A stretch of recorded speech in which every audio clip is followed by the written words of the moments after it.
BMG წარმოგიდგენთ.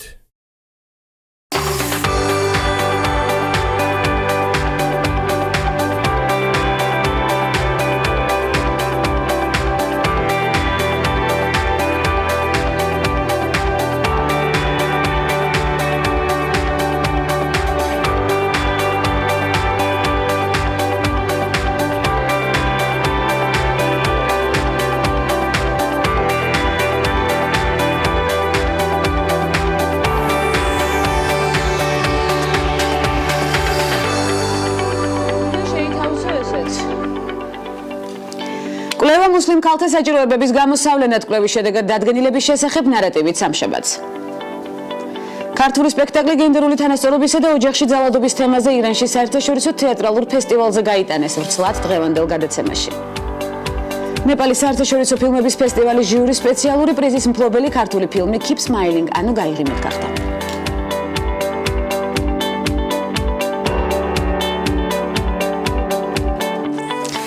წარმოუდგენლად სწრაფად გაიარა წელიწადმა, იმდენად სწრაფად, რომ BMG-ს გუნდში ვერ შევთანხმდით ქალების ნარატივის 1 წლის იუბილე 13 თუ 14 თებერვალია.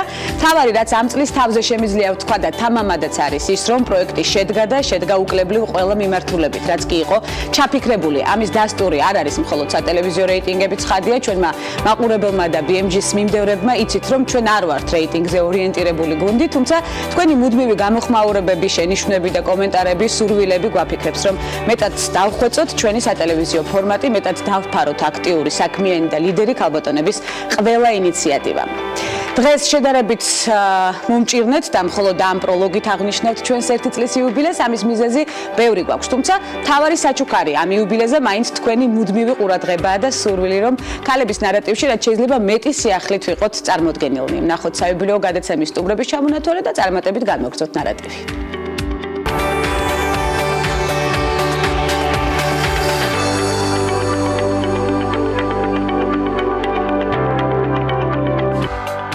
მორიგი ნარატივი სამშაბათს და აქტუალური თემების მიმოხილვა. თეა ქუთათელაძე, ამხანაგობა ქართული კენკრას თავმჯდომარე და ეკა გეგია, ბრიტანეთის საქართველოს სავაჭრო პალატის საქართველოს წარმომადგენლობის ხელმძღვანელი ნარატივით სამშაბათს. ეს ქალების ნარატივია. გვანცალ აღიძესთან ერთად.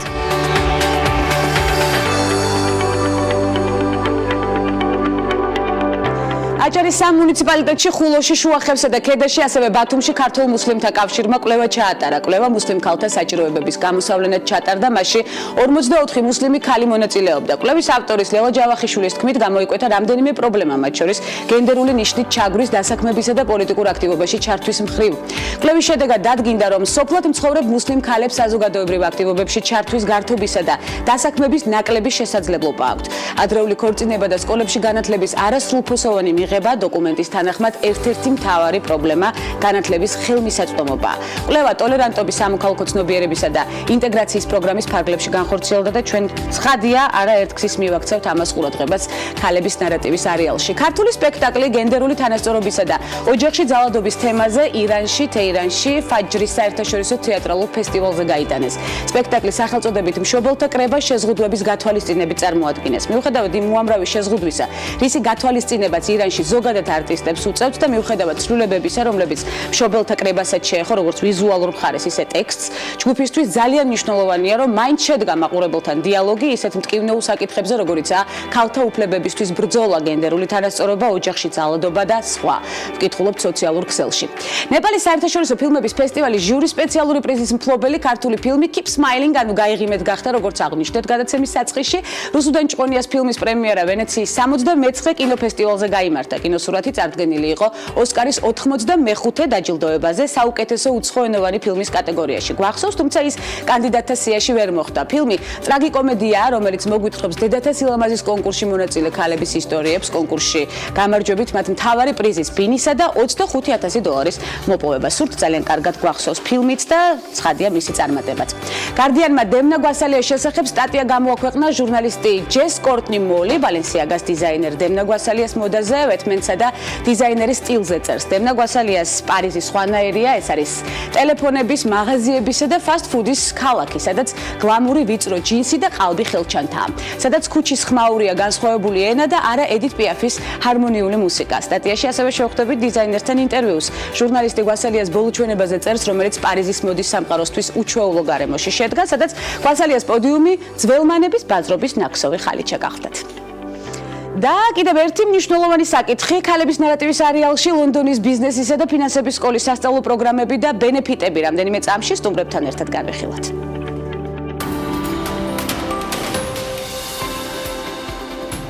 ანჯელა არენცი, რომელიც ჟურნალ Forbes-ის გავლენიან ქალთა რეიტინგში საპატიო ადგილს იკავებს, კორპორაცია Apple-ის ვიცე-პრეზიდენტია. მოდის ბიზნესიდან მისულმა არენცმა Apple-ის მენეჯმენტში ბრიტანული ტექნიკის მაღაზიების ქსელი Dixons-დან მოსული ჯონ ბროვედი ჩაანაცვლა.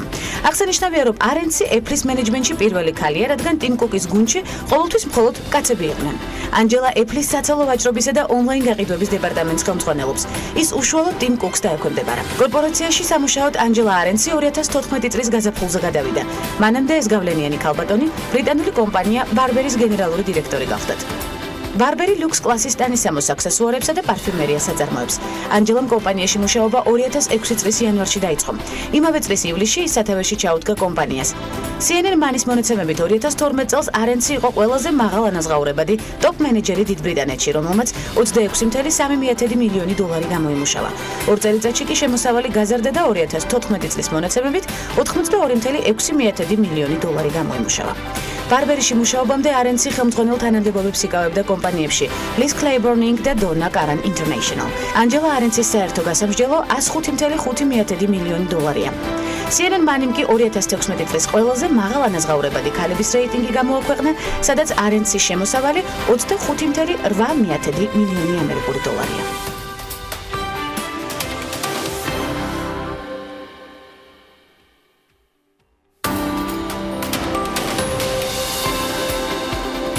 სამოცდაათი წლის მარგარეტ ჩანი მსოფლიო ჯანდაცვის ორგანიზაციის გენერალური დირექტორის პოზიციაზეა. გლობალური ჯანდაცვის ორგანიზაციაზე პასუხისმგებელი ქალბატონი ჩინეთშია დაბადებული, დაოჯახებულია და ყავს ერთი შვილი. მარგარეტ ჩანი ებრძვის ისეთ დაავადებებს, როგორიცაა შიცი, ტუბერკულოზი, მალარია და სხვა. მარგარეტი აღნიშნულ პოზიციაზე მეორე ვადით აირჩიეს.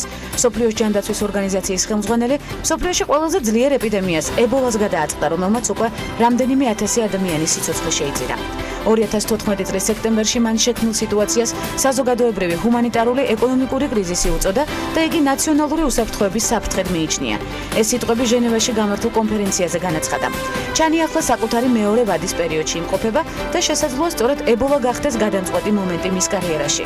ჩანი აღიარებს, რომ ჯანდაცვის მსოფლიო ორგანიზაციამ მალევე ვერ შეძლო ეპიდემიის მასშტაბების, სირთულის და ყველა რისკის შეფასება.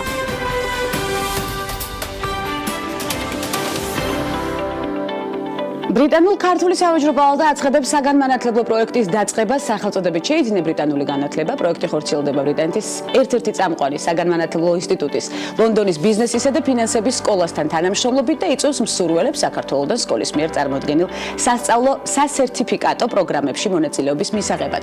რატომ უნდა ავირჩიოთ კონკრეტული სასწავლო პროგრამები, რას თავაზობს სტუდენტებს ბრიტანულ ქართული სავაჭრო პალატა? ეკა გეგია ბრიტანეთის საქართველოს სავაჭრო პალატის საქართველოს წარმომადგენლობის ხელმძღვანელი და დავით ტაბიძე ავიცენეს უმაღლესი განათლების საერთაშორისო ინსტიტუტის საგანმანათლებლო პროგრამების ხელმძღვანელი სტუმრად გადაცემაში ნარატივით. მოგესალმებით. პირველ რიგში უღრმესი მადლობა მობრძანებისთვის. მეტად მნიშვნელოვანი საკითხი უნდა განვიხილოთ. ძალიან ბევრი დაინტერესებული მაყურებელი ზის ახლა ცხადია ტელეეკრანებთან და ამომწურავ ინფორმაციას ელის. ეკა დავიწყოთ თქვენით პროექტის აღწერილობით და მნიშვნელობით, რაც მთავარია ცხადია. რამდენი დრო დასჭირდა პროექტის ორგანიზებას?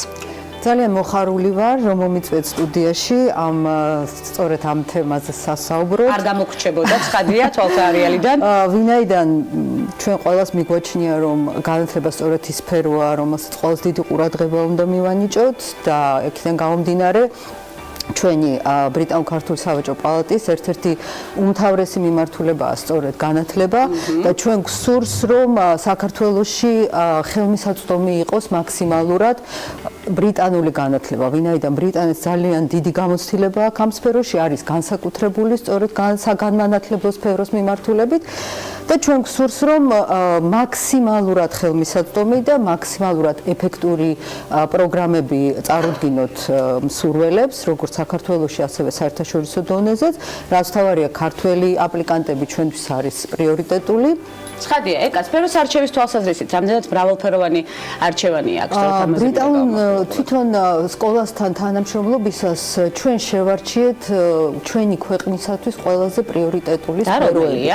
საუბარი არის გლობალურ ეკონომიკის პრინციპებზე, ენერგორესურსების მართვა, ბიზნეს მენეჯმენტი, პროექტების მენეჯმენტი, ბიზნესის სამართალი, სწორედ ის სფეროებია, რომელიც ჩვენი აზრით და ზოგადად ჩვენ ქვეყანაში ყველაზე უფრო პრიორიტეტულ მნიშვნელობას ვანიჭებთ და ჩვენ ვთვლით, რომ აი სწორედ ეს ის სფეროებია, სადაც პროფესიული ზრდა აუცილებელია და ნამდვილად მნიშვნელოვანია. და ძალიან მნიშვნელოვანი პროექტია. დავით, როგორ დაიწყო თანამშრომლობა ისტორიის დაწყებიდან და პირველი ნაბიჯებიდან უნდა აუცილებლად განვიხილოთ ეს მნიშვნელოვანი პროექტი, ინსტიტუტის შექმნა და შემდეგ უკვე განვითარება პროექტის. მოგესალმებით, მადლობთ მოწვევისთვის, მივესალმები ტელემაყურებელს, მოხარული ვარ, რომ თქვენი გადაცემის საშუალებით მაქვს შესაძლებლობა ტელემაყურებელს მივაწოდო იმ ექსკლუზიური ინოვაციური პროექტის შესახებ, რასაც ითვალისწინებს, ასე ვთქვათ, ჩვენი ინსტიტუტის დაარსება. ავიცენას უმაღლესი განათლების საერთაშორისო ინსტიტუტის დაფუძნება უკავშირდება ირანელი ინვესტორის ინტერესებს საქართველოში. კერძოდ ჰოსეინ ჩენარი გახლავთ ირანელი ინვესტორი, რომელიც საქართველოსთან თანამშრომლობს განათლების კუთხით უკვე წლებია. მას აქვს გამოცდილება, იცნობს ქართულ მოსახლეობას ძალიან კარგად და იქიდან გამომდინარე, რომ საქართველოში ძალიან დიდია მოთხოვნა, მაღალია მოთხოვნა უმაღლესი და ხარისხიანი განათლებისა. ამ ადამიანმა კარგად შეისწავლა არსებული რეალობა და ნამდვილად ქართული საგანმანათლებლო სივრცე საჭიროებს საგანმანათლებლო ინსტიტუტს, რომელიც იქნება დაკავშირებული საერთაშორისო დონეზე სხვადასხვა უმაღლეს საგანმანათლებლო დაწესებულებებთან. შესაბამისად, ჩვენი ინსტიტუტი გახლავთ ექსკლუზიური ქართულ ბაზარზე, ქართულ რეალობაში, რომელიც თავაზობს სხვადასხვა საგანმანათლებლო პროგრამებს, როგორც ქართველ, ასევე უცხოელ სტუდენტებს. ეს იქნება როგორც მოკლევადიანი, ისევე გრძელვადიანი სახის საგანმანათლებლო კურსები, სასერტიფიკაციო პროგრამები, ინგლისური ენის კურსები და ასე შემდგომ. ქალბატონმა ეკატერინემ კარგად აღნიშნა იმის შესახებ, რომ ბრიტანული გამოცდილება ჩვენთვის მეტად მნიშვნელოვანია. ჩვენ დავიწყეთ რიგი მემორანდუმებისა გაფორმება, მემორანდუმები, რომლებიც ითვალისწინებს სიღრმისეულ განათლების მიცემას, როგორც ქართველი, ასევე უცხოელი სტუდენტებისთვის სხვადასხვა ქვეყანასთან. დღესაც მიმდინარეობს მოლაპარაკებები ამ კუთხით და მაყურებლისთვის სიურპრიზად დავტოვებ იმ ქვეყნებს, რომლებიც მომავალში არა და ამის კითხვა მინდოდა ზუსტად. ვისთან გაქვთ მოლაპარაკებები? ჩვენთან ითანამშრომლებენ ეს გახლავთ ქვეყნები, რომელთა უნივერსიტეტები წამყვანი, ასე ვთქვათ, უნივერსიტეტები გახლავთ ევროპის მასშტაბით. ასევე მინდა ვთქვა, რომ ირანის გამოცდილება სამედიცინო კუთხით არის უაღრესად მნიშვნელოვანი, რამდენადაც ინას აქვს ძალიან დიდი გამოცდილება ჯანდაცვის სფეროში და ეს დეტალი გვინდა ჩვენ გამოვიყენოთ ქართველი სტუდენტებისთვის. მივცეთ შესაძლებლობა, რომ ისწავლოთ საქართველოში, თბილისში. სამედიცინო მიმართულებით და არა მარტო სამედიცინო მიმართულებით, ეს სამედიცინო სფერო ერთ-ერთი წამყვანია. მომავალში ჩვენი ინსტიტუტის უნივერსალური ხასიათიდან გამომდინარე, ჩვენ გეგმავთ ეს იყოს არა მარტო სამედიცინო მიმართულებით, ეს უნდა იყოს სამშენებლო მიმართულებით, ეს შეიძლება იყოს სპორტის და ჯანსაღი ცხოვრების წესის მიმართულებით. ასევე მნიშვნელოვანია სპარსული ენის კურსები, რომელიც დაგეგმილია ჩვენს ინსტიტუტში, იქიდან გამომდინარე, რომ ნაკადი სტუმრებისა ირანიდან ძალიან დიდია. ჩვენ გეგმავთ ინტერესი როგორია სტუდენტების მხრიდან სწორედ ამ მიმართულებით, დავით? სწორედაც ინტერესიდან გამომდინარე, ჩვენ შევქმნით ის პროგრამა, რომელიც იქნება ნამდვილად ხელმისაწვდომი ყველა ახალგაზრდას, რაც არის მოთხოვნა. ანალოგიური მიწოდება შევქმნით და ვფიქრობ, რომ ეს ნამდვილად ექსკლუზივია ქართული საგანმანათლებლო სივრცისთვის. ძალიან მნიშვნელოვანია პროფესიონალი უნარების შეძენის შემდეგ კიდევ ის საკითხი, რომ სწორედ საქართველოში მოხდეს ამ პროფესიონალიზმის რეალიზება. დევს თუ არა პირობაში ეს? ბუნებრივია, პროფესიონალიზმი ჩვენი ამოსავალი წერტილია. სწორედაც რომ საერთაშორისო ინსტიტუტის იდეა მდგომარეობს იმაში, რომ საერთაშორისო გამოცდილების საფუძველზე მივცეთ განათლება ახალგაზრდებს. საერთაშორისო გამოცდილება გულისხმობს იმ პროფესორების მოწვევა საქართველოში, რომლებიც გამოცდილი არიან როგორც თეორიული კუთხით, მათ აქვთ წლების პრაქტიკული გამოცდილება. ეს ყველაფერი არის გარანტი იმისა, რომ ჩვენ გვექნება სწავლის მაღალი ხარისხი. და ტარიფი.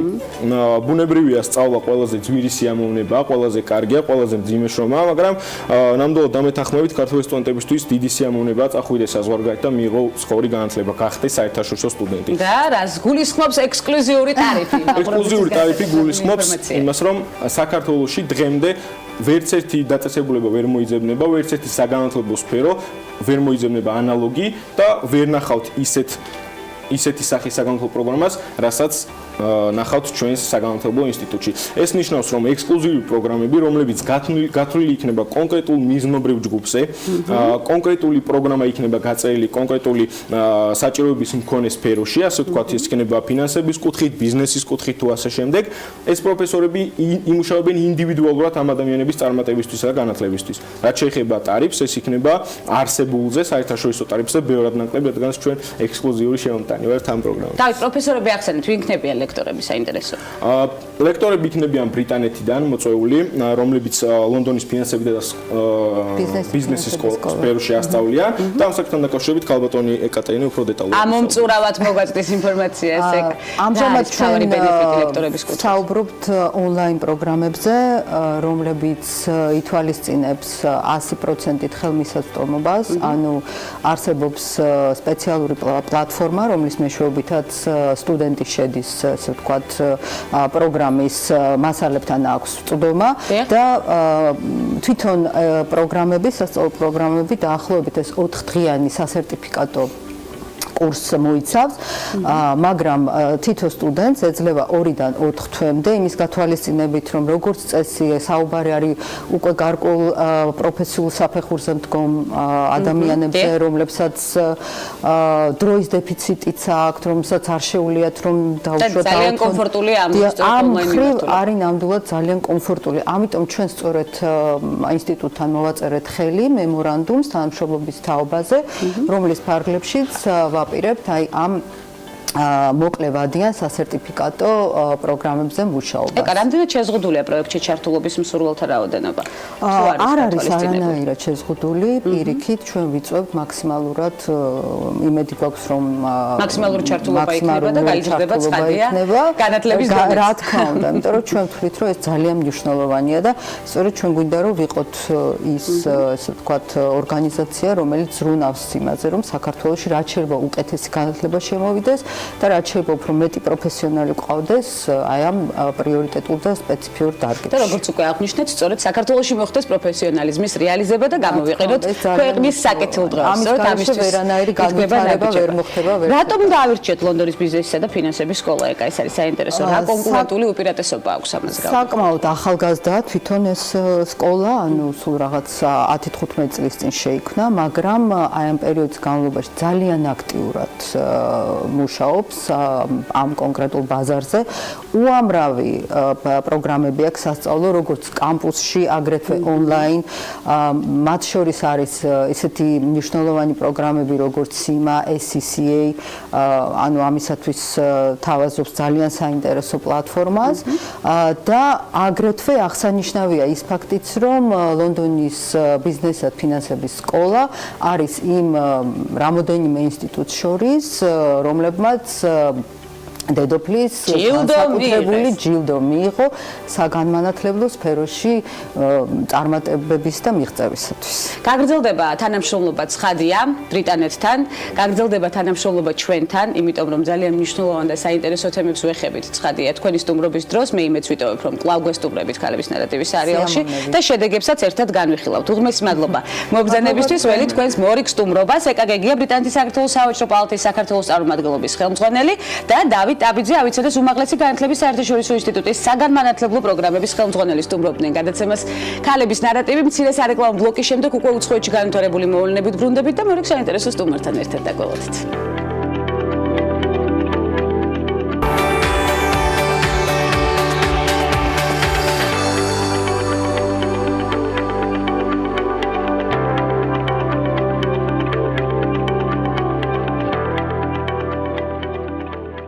რეკლამის შემდეგ ბრუნდებით უკვე როგორც აღნიშნეთ უცხოეთში განვითარებული მოვლენებით ნიუ-იორკის შტატის გენერალურმა პროკურორმა ერიკ შნეიდერმენმა ჰოლივუდელი პროდიუსერის ჰარვი ვაინშტაინის წინააღმდეგ სასამართლოში სამოქალაქო სარჩელი შეიტანა. BBC-ს ცნობით 4 თვიანმა გამოძიებამ სექსუალური შევიწროების ახალი ფაქტები გამოავლინა. ჰარვი ვაინშტაინის თავაზობდა პრინციპს მომსახურების სანაცვლოდ ან სექსუალურ ურთიერთობას კომპანია ვაინშტაინ კომპანიაში კარიერული წინსვლის სანაცვლოდ ნათქვამია გენერალური პროკურორის მიერ გავრცელებულ პრეს-რელიზში.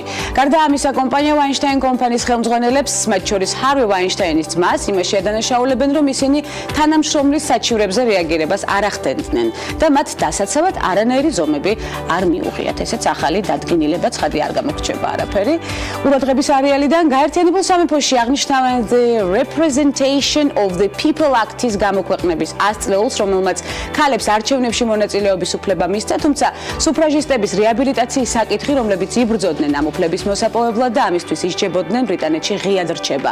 1918 წლის 6 თებერვალს ბრიტანეთში The Representation of the People Act-ი მიიღეს, რომელიც 30 წლის ქალებს ხმის უფლებას აძლევდა. ამ დღესთან დაკავშირებით ლონდონში ტრაფალგარის მოედანზე გამოჩენილი სუფრაჟისტების ფიგურები იყო გამოფენილი. აღსანიშნავია, რომ ბრიტანეთში ასევე დაიწყო კამპანია, რომლის მიზანია გადაიხედოს ის ბრალდებები, რომელიც სუფრაჟისტებს მაშინდელმა მთავრობამ წაუყენა და მოხდეს მოძრაობის ათასობით დაპატიმრებული წევრების სრული რეაბილიტაცია. ქვეყნის შინაგან საქმეთა მინისტრმა ემბერ რადმა განაცხადა, რომ ის განიხილავს სუფრაჟისტების რეაბილიტაციის საკითხს, თუმცა დაზინა, რომ ეს რთული პროცესი იქნება. დაუნის სინდრომის მქონე ბავშვი გერბერის სახე გახდება, პირველად ბავშვთა კვების ბრენდის გერბერის სახე გახდება. შეზღუდული შესაძლებლობის მქონე ბავშვი, ამის შესახებ Time-ი იტყობინება, კომპანიის ახალი სახე წინახევრის ლუკას უორენი გახდა, რომელიც კონკურსის 140,000 მონაწილეს შორის აირჩიეს. ლუკასის ღიმილმა ჩვენი გულები დაიპყრო, განაცხადა კომპანიის პრეზიდენტმა ბილ პარტიკამ. კომპანიის რეკლამებში ლუკას მთელი წლის განმავლობაში გადაიღებენ და ჩვენც ცხადია გვექნება ამომწურავი ინფორმაცია მის შესახებ და ცხადია მივიღებთ არაჩვეულებრივ სიამოვნებას მისი ფოტოების ხილვითაც. ჯენიფერ გარნერი სკაუტ გოგოებს ქუჩაში ნამცხვრის გაყიდვაში დაეხმარა მსახიობმა, რომელიც 3 შვილის დედაა, გადაწყვიტა მთელი შაბათ-კვირა სკაუტი გოგოების დახმარებაში გამოეყენებინა და ქუჩაში მათთან ერთად ნამცხრები გაეყიდა. ჯენიფერი ამ საქმიანობას პირადი სურვილით შეუდგა და შაბათ-კვირის განტვირთვას სოციალურ საქმეში ჩართვაც არჩია. ამასობაში ექსპერტებმა iPhone 8 14 თებერვალს ქალისთვის საუკეთესო საჩუქრად დაასახელეს. ამის შესახებ აირეაქტორი წერს. სფეროს სპეციალისტები მიიჩნევენ, რომ iPhone 8 ქალის ფსიქოლოგიის ყველა კრიტერიუმს აკმაყოფილებს. ექსპერტები ამ მოდელის ფერზეც შეჯერდნენ და განმარტეს, რომ ოქროსფერი მოდელი ქალისთვის ყველაზე კარგი საჩუქარი იქნება. ექსპერტებმა iPhone 8-ის გარდა რამდენიმე სხვა ტელეფონის მოდელზეც შეაჩერეს ყურადღება, მათ iPhone 8-ს ალტერნატივად Samsung Galaxy J7, Xiaomi Mi A1 და iPhone SE 128 დაასახელეს. არ ვიცი რამდენად დავეთანხმებით, თუმცა 14 თებერვლისთვის ცოტა დრო დარჩა მოსაფიქრებლად წყვილებისთვის, მაგრამ ჩვენ მაქსიმალურად ხვალაც მივაწვდით ინფორმაციას მაყურებელს, რომ გაუადვილდეთ არჩევანის გაკეთება. და მორიგი საინტერესო ინფორმაცია, უახლოეს მომავალში კიდევ ერთი ახალი ტექნოლოგიური სიახლე გამოჩნდება, რომელიც, როგორც ამბობენ, მედიცინიდან დაწყებული მუსიკით დამთავრებული ყველაფერს შეცვლის. ეს ყველაფერი კი ერთი ხელთათმანის დახმარებით მოხდება და მისი ხილვის შესაძლებლობა უახლოეს მომავალში გვექნება. რას გულისხმობს ტექნოლოგიური მოწყობილობა და როგორია მისი მოხმარების გზები, დეტალებს მარიამ ადამია გაგვაცნობს. მარიამ, მოგესალმებით. განსა დილომშვიდობის თანამედროვე უსადენო ტექნოლოგიები იმდენად სწრაფად მზარდი და განვითარებადია, რომ უახლოეს მომავალში ვარაუდობენ ბაზარზე თვითმართვადი ავტომობილების ვირტუალური რეალობის, ჭკვიანი ქალაქებისა და ქსელური რობოტების გამოჩენას, თუმცა გარდა ჩამოთვლილისა, მკვლევარები კიდევ ერთ სიახლეს აანონსებენ, რომლის თანახმადაც ბაზარზე გამოჩნდება ახალი მოწყობილობა სახელწოდებით 5G, რომელმაც შესაძლოა შეცვალოს ყველაფერი დაწყებული მუსიკიდან მედიცინით დამთავრებული.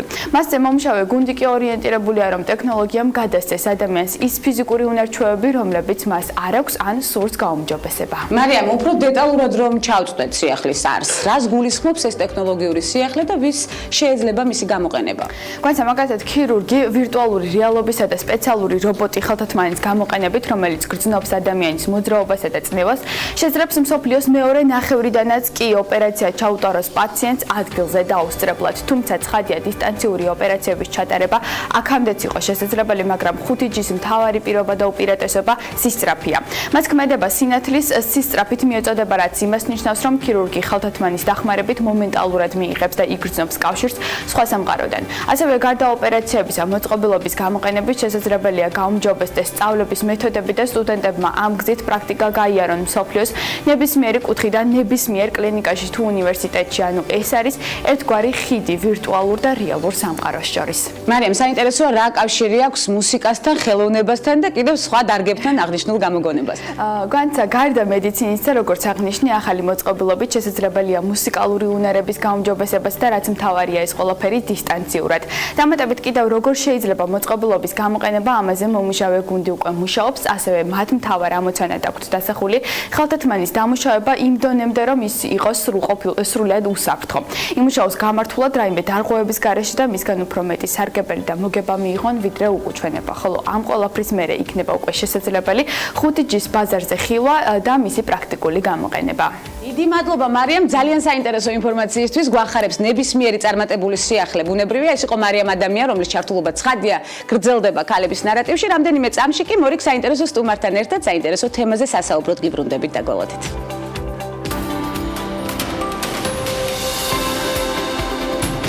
მისი კარიერა 70 წელს ითვლის. ცნობილია ფილმებით მეფე და მე და ვესტსაიდური ამბავი. რიტა მორენო, პირველი ლათინოამერიკელი მსახიობი, რომელმაც მოიპოვა ემი, გრემი და ოსკარი. მორენო იმ 23 ადამიანის სიაშია, რომლებსაც Triple Crown of Acting-ის წოდება აქვთ. მას ასევე 2004 წელს პრეზიდენტ ჯორჯ ბუშმა პატივისცემის ნიშნად ამერიკის უმაღლესი თავისუფლების ორდენი გადასცა. მორენო 1921 წლის 11 დეკემბერს დოლორეს ალვერიოში, ფერმერების ოჯახში დაიბადა.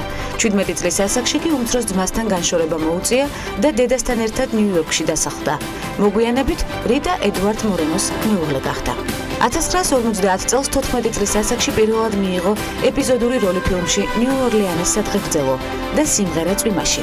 1954 წელს გამოჩნდა ჟურნალ Life Magazine-ის ყდაზე. The Richest-ის მონაცემებით მისი ამჟამინდელი კაპიტალი 25 მილიონ ამერიკულ დოლარს შეადგენს.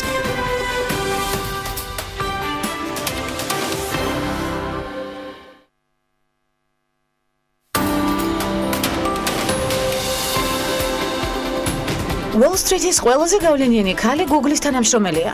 რუთ პორატი უდიდესი საძიებო კომპანიის ფინანსური დირექტორია, რომელიც იგივე თანამდებობაზე მანამდე საინვესტიციო ბანკ Morgan Stanley-ში მუშაობდა.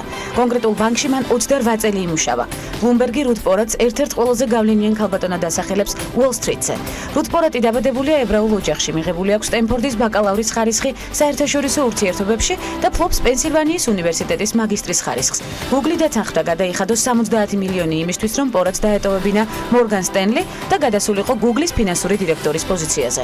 როგორც კი რუთი დათანხმდა შემოთავაზებას, მან 5 მილიონი ამერიკული დოლარი ერთჯერადად მიიღო, პრემიის სახით და 25 მილიონი როგორც გრანტი მთელი წლის მანძილზე. პორატმა კომპენსაციის სახით სულ 40,3 მილიონი ამერიკული დოლარი მიიღო. გასულ წელს Google-მა რუთ პორატი დააწინაურა და დამატებით მიიღო 14 მილიონი ამერიკული დოლარი. ხელფასის სახით 717,211 და ფონდიდან 11,3 მილიონი. 2013 წელს რუთს ამერიკის ყოფილი პრეზიდენტის ბარაკ ობამას მხრიდან ჰქონდა შემოთავაზება როგორც მომავალი მდივნის მოადგილე. თუმცა Bloomberg-ისა და New York Times-ის მიერ გავრცელდა ინფორმაცია, რომ პორატი დაუკავშირდა თეთრ სახლს და ოფიციალურად ითხოვა მისი სახელის მოხსნა განხილვის სიიდან.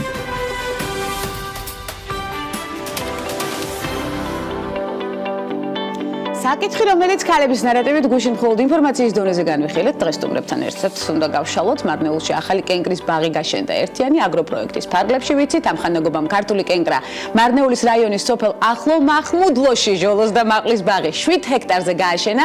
თეა ქუთათელაძე ამ ხანაგობა ქართული კენკრას თავმჯდომარე სტუმრად გადაცემაში ამბის დაწვრილებითი თხრობით. უღმესი მადლობა თეა მობრძანებისთვის. გარდა თქვენი აქტივობისა, მე ვიცი, რომ ძალიან საინტერესო მიმართულებით, პროფესიული მიმართულებები გაქვთ შეთავსებული აქამდე, თუმცა ეს გადაწყვეტილება ძალიან საინტერესოა და სწორედ ამაზე ვისაუბრებთ უახლოესი 15 წუთის განმავლობაში. პირველ რიგში, რამდენად კომფორტულად გრძნობთ თავს ჩვენ სტუდიაში? ძალიან კომფორტულად. ეს არის მთავარი, არაჩვეულებრივად გამოიყურებით. ექიმი თერაპევტი ხართ პროფესიით. მას შემდეგ კიდევ ჯიპაში ისწავლეთ სახელმწიფო მართვა, ხო ასეა? ადმინისტრირებაც და ახლა უკვე რომის ბიზნეს სკოლაში შეუფლებით აგრობიზნესს. რატომ გახდა სწორედ აგრობიზნესი თქვენი არჩევანი დღეს? მოგესალმებით, პირველ რიგში მივესალმები მაყურებელს. რაც შეეხება აგრობიზნესს, თვითონ ბავშვობიდან ძალიან მიყვარდა, ესე ვთქვათ, მცენარეებთან ურთიერთობა, ბაღში მუშაობა და ეს ნელ-ნელა უკვე, ესე ვთქვათ, ჰობი უკვე გადაიზარდა როგორც ჩანს პროფესიაში. ძალიან გვინდოდა გოგოებს გაგუკეთებინა რაიმე, ესე ვთქვათ, თუნდაც იგივე ბიზნესის სახით და 1-3 წლის წინ ესე მოვიფიქრეთ, რომ მოდით რაღაც ატესტო ნაკვეთი გავაკეთოთ გავაკეთოთ და გორის სოფელ ტირზნში გავაკეთეთ კენკრის ბაღი 2000 კვადრატულზე. სადაც დაიწყო აქედან. ეს აქედან დაიწყო. აგრობიზნესის მიმართ სიყვარული და ინტერესი. თქვენი და და თქვენი მეგობარია, ხათუნა და ია. სამი არაჩვეულებრივი ქალბატონი აგრობიზნესში. შემდეგ როგორ განვითარდა მოვლენა? ანუ ამ სატესტო ნაკვეთში ესე ვთქვათ ვისწავლეთ ნოლიდან ყველაფერი. ანუ ჩვენი ესეთი დამოკიდებულება ამ სფეროსად ვისაი რომ პირველ რიგში კარგად უნდა იცოდე შენ თვითონ რომ შემდეგ შენი გუნდი ამუშავო, ხო? ამიტომ ყველაფერი ვისწავლეთ ამ სატესტო ნაკვეთში დარგვიდან დაწყებული ყובה, წამლობა, მოულა, კრეფა როგორ უნდა მოხდეს, მუშახელი როგორ უნდა მუშაობდეს და მე რო ამბიციაც გაგვიჩნდა რომ უფრო დიდ მასშტაბზე გავსულიყავით. არაჩვეულებრივ კადრებს ვაკურდები ახლა და სიამოვნების ღიმილიც მეუფლება აქვე. ძალიან კარგი ეს დარგვის პროცესი არის, სადაც ჩვენი გუნდი მუშაობს, აზერი და სომეხი ქალბატონები ქართველებთან ერთად. ესე ძალიან სასიამოვნოა, როცა ასეთი შერეული გუნდი მუშაობს და მათ ესეთ შეხმატკილებულ მუშაობას უყურებთ. და როგორ დაგხვდნენ მარნეულში? ეს არის საინტერესო შერეული გუნდი ახსენეთ. კი, ძალიან კარგად. სოფელში ძალიან ესეთი ხალხი ცხოვრობს მეგობრული. იქ მეგობარიც გავეჩინეთ ერთ-ერთი ოჯახი, ანარ იბრაგიმოვის ოჯახი, სადაც ხშირად მივდივართ, გვეხმარებიან. ანუ უღუნ დაგვეხმარონ. აი ყველას ეტყობა ადამიანები მონატრებულები ვართ რაღაც პოზიტივს დადებით და მით უმეტეს ქალბატონებს რო ხედავენ, უნდათ რომ რაღაც ხელი შეგვიწყონ და ჩაერთონ. დასაქმებული რამდენია ამ ეტაპზე? აქ დასაქმება იქნება გონც უფრო სეზონური, კრეფას რაც შეეხება და იგივე გამარგვლა იქნება კვება წამობა, აქ დღეში 20-30 ქალიც დაგჭირდება. ქალები ჭარბობენ, ეს არის საინტერესო. ქალები ჭარბობენ, ქალები ადგილობრივი მოსახლეობა იქნება დავასაქმებთ, რასაკვირველია. და მათი ინტერესიც ძალიან დიდია. კი, აი ხაც Facebook-ზე ძალიან პოპულარულები გავხდით ერთ დღეში და უმდენი ადამიანი წერს, ირგვლივ მდებარე სოფლებიდანაც მომწერეს, რომ ჩვენ სოფლებიდან შეიძლება დაგვასაქმეთ ჩვენ ცოდი. და გადავიდეთ ახლა მეორე ნაწილზე უკვე რა სახის დაფინანსება მიიღეთ პირველ ეტაპზე და როგორ პერსპექტივას ხედავთ? დაფინანსება მივიღეთ, არ ვიცი, ალბათ ბევრს არ ჯერა, ალბათ კი არა ბევრს არ ჯერა, იმიტომ რომ რამოდენიმე მესიჯიც მივიღე, რა გულწრფელად გთხოვთ რომ გითხარით, ნაცნობი ყავდათ სამინისტროში თუ ანუ მაინც არის რაღაც ეს უნდობლობა, მაგრამ ნამდვილად ეს იყო ერთიანი აგროპროექტის ფარგლებში, ანუ მივიღეთ თვითონ ენერგიების 70% დაგვაფინანსა სახელმწიფო სოფლის მეურნეობის სამინისტრომ ამ შემთხვევაში, წვეთოვანი სისტემის 50%, ასევე მოგვცეს შეღავათიანი აგროსესხი, რომელიც TBC ბანკმა გასცა, მაგრამ ეს რას ნიშნავს? აი მაყურებლისთვის რო განმარტო, შეღავათიანი აგროსესხი მას ნიშნავს, რომ თქვა 3%-ს ვიხდით ჩვენ სესხისას, მაგრამ დანარჩენს 11% ბანკს უფარავს სახელმწიფო.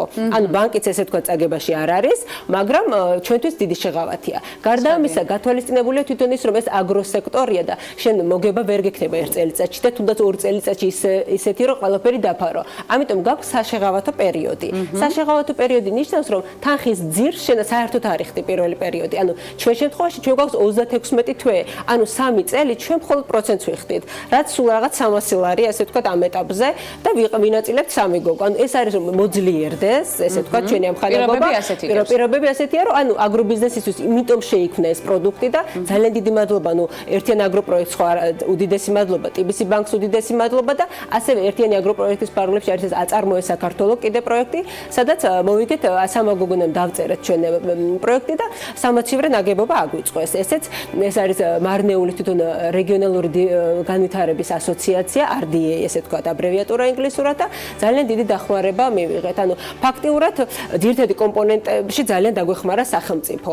ანუ ამ თანხით ხობეში გავაკეთეთ შენობას, სასაწყობე იქნება, ამ მაცივარს თავისი მისაღები ოთახი აქვს, მისაღები ნიშნავს, რომ ჯერ იქნა გაგრილდეს ნელა ეს კენკრა და შემდეგ შევიდეს მაცივარში. ყველაფერს თავისი სტანდარტი აქვს და არ გინდა რა დეტალურად აგვიწერეთ, როგორ უნდა დავიწყოთ ბიზნესი, ძალიან მნიშვნელოვანი რჩევები მივიღეთ ამასობაში. ძალიან კარგი რესპონდენტი ბრძანდებით აქვე უნდა აღნიშნოთ. რატომ აირჩიეთ ეს პროდუქტი? საინტერესოა, სწორედ ამ პროდუქტზე რატომ გააკეთეთ არჩევანი? საერთოდ მიწასთან მუშაობა რომ ანტიდეპრესანტია, ეს ცნობილი ფაქტია. ჩემთვისაც ძალიან მიმზიდველია. არაჩვეულებრივი ანტიდეპრესანტია. ბავშვობიდან ბავშვობიდან და ერთს აქვე ჩავამატებ, რომ ჩვენი ოცნებაა, რომ როცა ფინანსურად მოუძლიერდებით, შესული შესაძლებლობების მქონე პირებისთვის გავაკეთოთ სანერგე, სადაც ისინი იმუშავებენ და ეს არის საუკეთესო თერაპია მათთვის. ოღონდ ეს როცა ფინანსურად მოუძლიათ, რომ ეს რასაკვირველი არ იქნება ბიზნესი, ხო? ეს რომ ადამიანმა ესე თქვა კეთილი საქმე გავაკეთოთ. ამას აუცილებლად გეგმავთ. ეხლა რაც შეეხება რატო ვიფიქრეთ კენკრაზე? არჩევანი რატო გავაკეთეთ? ჯერეთ რომ უკვე დონორი ორგანიზაციები ძალიან ყურადღებას ამახვილებდნენ, ბევრი ექსპერტი ჩამოყავდათ, იგივე USAID-ის პროექტი იყო, გაეროს პროექტები, რომ ეს ამ კენკრაზე არის ძალიან დიდი მოთხოვნა ევროკავშირის ქვეყნებში, ერთად არაბულ ქვეყნებში.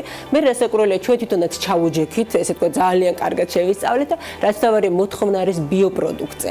სწორედ ამიტომ ჩვენი კენკრა იქნება ბიოპროდუქცია. ჩვენ ხელშეკრულება გავაფორმეთ, ორგანიზაცია არის ესეთი სერტიფიკატი მათგანაც ვინც გასცემს კავკას ცერტი, თბილისში ოპერირებენ და ეს სერტიფიკატი გადის ევროკავშირის ქვეყნებში და შვეიცარიაში. ანუ ისინი ჩამოვლენ მონიტორინგზე და შეგვიმოწმებენ. მიწის ნაკვეთიც კი ამ სტანდარტით ვიყიდეთ. 8 თვე დავდიოდით, ყოველ შაბათ-კვირას 3 გოგო ჩავჯდებოდით, რომ ასეთი მიწის ნაკვეთი გვენახა, გზისგან შორს უნდა ყოფილიყო, ან დაბიძურება არ უნდა ყოფილიყო, ნიადაგის ანალიზი გავაკეთეთ, წყლის ანალიზი გავაკეთეთ, იმიტომ რომ არის იქ ზოგი მდინარე გაჩნდეს სადერევა, იმიტომ რომ კაზრეთის პრობლემა არის, შეიძლება მინარევი შეერიოს, ან ყველაფერი შევისწავლეთ და მხოლოდ ამის შემდეგ ვიყიდეთ. ხე, კენკრის დადებით თვისებებზეც ისეთივე ამომწურავ ინფორმაციას მოგცემთ მე. მგონებ. კი ბატონო. ნუ კენკრა ითოლება ერთ-ერთ საუკეთესო ხილად, ესე ვთქვათ, იმიტომ რომ ანტიოქსიდანტებით სავსეა და მით უმეტეს ბიოს როცა მოიყვან, აი პირდაპირ ესე ვთქვათ, ელექსირია ჯანმრთელობის. აი არის ერთ-ერთი ძალიან კარგი კვლევა ჩატარდა ამერიკელებმა ჩაატარეს. თუ არ ვიცი, აი თუ გექნება სურვილი ხალხმა შეუძლია უყუროთ ეპიზოდები ქვია, ეპიზოდი 1, ეპიზოდი 8 გადაიღეს, ბოლო არის მილიონები დაჯდა ეს კვლევა. აი იქ არის კვება და ტვინის განვითარება. აი იქ უნდა ნახოთ. ჩამოთვლილია რამოდენიმე პროდუქტი და ერთ-ერთი არის კენკრა. ეს არის აბსოლუტურად, ნუ არაჩვეულებრივი და თქვენი ჯანსაღი ცხოვრების წესიც უკავშირდება ერთგვარად კენკრას. იმიტომ გვაქვს ასეთი ვიზუალი სახეზე. საექსპორტო ბაზრებზე გავამახვილოთ ყურადღება, რა ხდება სამომავლოდ. სამომავლოდ რა ხდება და სავარაუდოდ ჩვენ უკვე 3 წელიწადში უნდა გქონდეს იმდენი რაოდენობის კენკრა, სხვა კენკრის მწარმოებლებთან ერთად. ჩვენ ვართ ასოციაცია კენკრის მწარმოებელთა ასოციაციის წევრი, სადაც ძალიან დავმეგობრდით ყველას. ეს ყველას ინტერესია, რომ არჩევლო მეტი კენკრის ბაღი გაკეთდეს, რომ რაოდენობა გქონდეს იმდენი, რომ გავიტანოთ საექსპორტოდ. მე იმ დღეს მომწერეს კიდეც უკვე რომ საექსპორტო თუ გაქვს პროდუქცია ჩვენ ვართ მზად გავიტანოთ. მოგხარით 2 წელი მინიმუმ მოიცადეთ და აქტიურად დაგაკავშირდეთ. დაგაკავშირებთ, დიახ, არაბული ქვეყნებიდან არის ძალიან დიდი ესე ვთქვათ შემოტევა. ამიტომ უნდა გავერთიანეთ, ბევრმა გააკეთოს და ეს აუცილებლად უნდა გავიტანოთ. აუცილებლად ბიოლოგიური უნდა გავაკეთოთ ყველამ და ჩემი ოცნებაა რომ საქართველოს სოფლის მეურნეობა ასოცირდებოდეს აი საზღვარგარეთ ბიოსთან, იმიტომ რომ ეს ნიშა შეგვიძლია ჩვენ ძალიან წარმატებით დავიკავოთ, იმიტომ რომ არის ამის რესურსი ჩვენ ქვეყანაში. არის ქართული კენკრა იქნება წარმატებული უცხოეთში. რომელ ქვეყნებზე გაქვთ მაინც აქცენტი გადაწყვეტილი? ევროკავშირის ქვეყნები და არაბული ქვეყნები ამ ეტაპზე და ვინც დაგვიკავშირდა იგივე წარმომადგენლები, ანუ მათ უკვე ბაზაც კი აქვს შექმნილი, ვინ თუნდაც დარგო.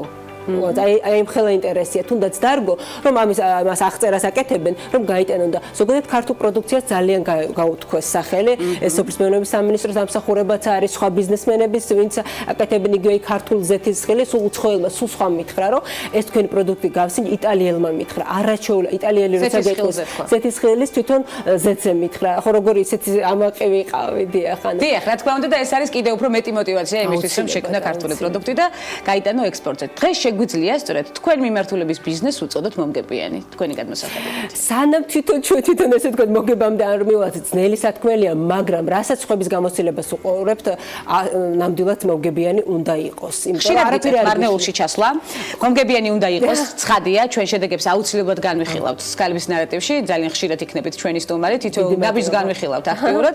თუ თქვენ ვერ ჩამოხვალთ მარნეულიდან იმედად დატვირთული სამუშაო, ტრაფიკი იქნებათ. კი ბატონო, ჩვენ ჩამოვალთ თქვენთან. ყავთ ოჯახი, მიუხედავად გადატვირთული სამუშაო გრაფიკისა, ცხადია ოჯახშიც გადატვირთული სამუშაო გრაფიკი ხდებათ და თქვენი შვილები ძალიან დაინტერესებულნი სწორედ ამ ბიზნესში ჩართულობაში. გეხმარებათ უფროსი გოგონა, ჯერ 3 წლისას ვერ მოვთხოვთ ასეთ ჩართულობას. ძალიან გვეხმარება, იგივე დაარღვევის პერიოდი როცა გქონდა ერთი კვირა რა დილა საღამომდე მუშაობდით, 17 ადამიანი ერგავდა ჩვენს გარდა და ჩვენც რასაკვირველია ჩვენი ყველას ის გქონდა, ხო? ნუ ისეთი აქტიური იყო, ვერ გეტყვით, საოცრად უხარია და მანამდე ჩვენ საგრამოში ვარდების უნიკალური ჯიშის ვარდების ბაღი გავაკეთე და ყველაფერში წვლილი აქვს. ანუ ჩემთან ერთად ესე ვთქვათ მუშაობდა და თუ არ წაიყვანე ბაღში, თუ ძალიან ესე ვთქვათ ისეთი მოწყენილი არის, ძალიან უყვარს კი.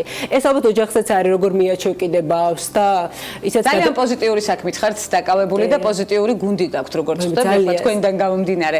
ძალიან კარგი სამუშაო პროცესი და ძალიან დიდი სიამოვნებით ნამდვილად გავერთიანდებოდით ამ ოჯახში, რამდენიმე საათით მაინც დაპატიჟებას სიამოვნებით ვიღებ. ექიმი თერაპევტის პროფესიული მიმართულება არ მოგენატრებათ ამ საინტერესო და პოზიტიური ბიზნესის ფონზე? ხო, რაც შეეხება ხე ექიმ თერაპევტობას, თვითონ პრაქტიკოსად ექიმად არ მიმუშავია. სულ ვიყავი ჯანდაცვის პროექტებზე, გაერო სხვა საერთაშორისო ორგანიზაციები, შემდეგ ჯიპა დავამთავრე, ახლა მუშაობ წითელი ჯვრის საერთაშორისო კომიტეტში, იქ სულ სხვა მიმართულებით. ეს არის აფხაზეთში და ცხინვალის რეგიონში უგზო-უკუ დაკარგულების ამოცნობა და გადმოსვენება. ანუ ძალიან მიყვარს ჩემი სამსახური, ჩემი ესე ვთქვათ, პროფესიაც არის ის გარკვეულწილად, მაგრამ რაღაცა სიახლე გინდა ადამიანს. და მით იმიტეს როცა უკვე ასაკი გემატება, ესე თქვა, ჯერ ახალგაზრდები ვართ, მაგრამ მაინც გინდა უკვე ისეთი პროფესია გქონდეს და ისეთი ყოველდღიური საქმიანობა, რომელიც 100%-ით შენთვის სიამოვნების მომტანი იქნება. და ეს ჩვენთვის აგრობიზნესი იყო, იმიტომ რომ აი ყველაფერი სიახლეა ჩვენთვის.